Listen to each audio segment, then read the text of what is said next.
Welcome to LC Screen Talk. My name is Larry, and this is my review of Nocturnal Animals.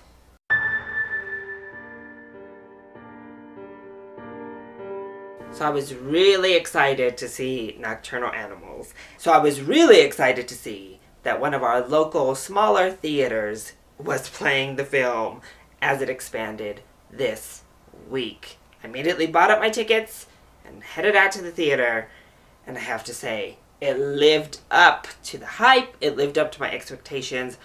I am in awe. I loved Nocturnal Animals. So first of all, the acting performances are just top-notch, superb.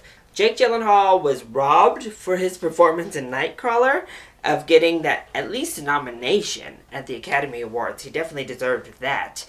And I hope he is not robbed again. It would be completely tragic if his performance here in Nocturnal Animals went unnoticed, because he was amazing. Jake Gyllenhaal was asked to lift such heavy material here, and he was asked to do so many nuanced things as well as really heavy dramatic moments, but he made all of it feel extremely believable, and he made you feel every single thing in this film. I think Jake Gyllenhaal was spectacular.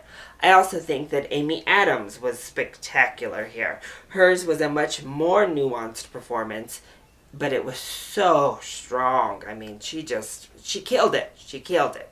And honestly, if we're going to choose between her performance here in Nocturnal Animals and her performance over in Arrival, I think she was much more solid here. And then Michael Shannon, oh my goodness, what an amazing performance from Michael Shannon.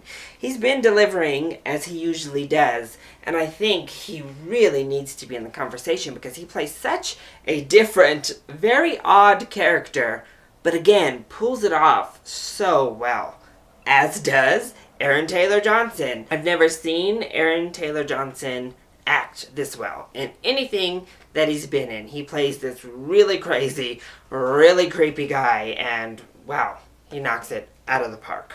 And I have to give it to Tom Ford because the direction in this movie is just superb. He had a vision and he pulled it off so well. The script is amazing here. Again, it needs to be in the discussion because I think this is one of the top scripts of the year, if not the best script I've seen so far unfold on the big screen. The metaphors and parallels that take place here are amazing. I mean, simply top-notch.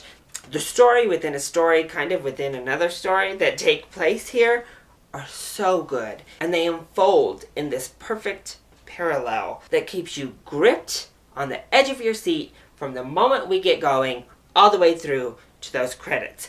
And it never loses focus of the stories that it's telling. That's what's amazing here. I've talked a lot this year about faux intellectualism, or just kind of like pretentious filmmaking where you really think you're telling a story with a ton of intellect and has a lot to say, but really it's all void of what it is you're trying to say.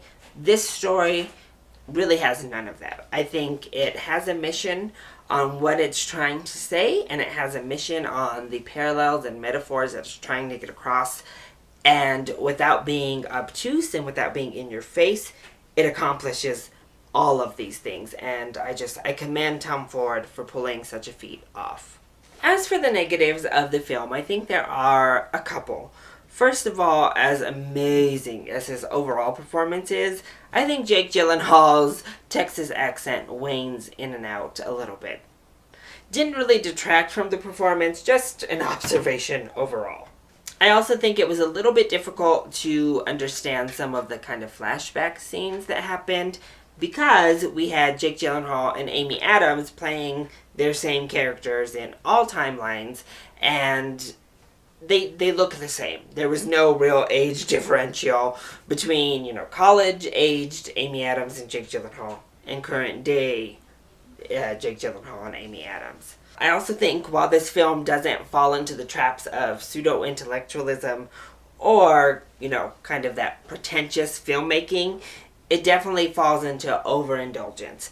In particular, the opening sequence and some of the art that is done here is definitely overindulgence to the max. They didn't really have a purpose, and I think it was trying to say something about art, but it just came across as more ironic than anything. Because we're dealing with Tom Ford here, who, one, is an artist himself with film, as well as, obviously, fashion.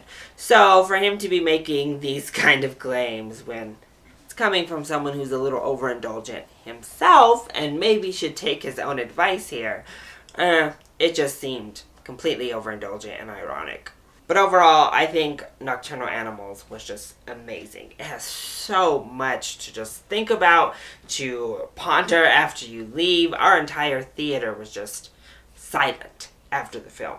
Everybody was just thinking about what it was that we all just experienced, and for good reason. I think as soon as Nocturnal Animals opens in a theater near you, pay full price. It is an amazing film. So, that has been my review of Nocturnal Animals. I hope you enjoyed it. If you did, go ahead, click like down below, and subscribe to the channel so you are always up to date on our latest videos. Also, join in on the discussion. Are you excited to see Nocturnal Animals? Have you already seen Nocturnal Animals? If you have, what did you think? And what is your favorite film that has a story within a story? Let me know either in the comment section down below or hit me up on Twitter. I love you all so much for your support. Mwah. Thank you for watching, and I'll see you next time. Bye.